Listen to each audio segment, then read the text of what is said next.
অশোক মুখার্জি, আরো আরো যারা অন্যান্যরা আছেন, এতে সবারই নাম আছে, যারা আর কি জড়িত তাদের আমি নাম রেখেছি। এটা সম্পূর্ণ আমি পুলিশের প্রতি ভরসা করছি।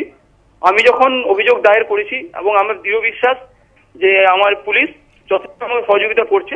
অনুব্রত মণ্ডলের নাম নেই এই কারণেই, কারণ আমি দেখলাম এই তুচ্ছ একটা এফআইআর এর নাম নাড়া করার থেকে আমাকে রাজ্যের তৃণমূলের রাজ্য স্তরের যে নেতারা তারা যোগাযোগ করেছেন।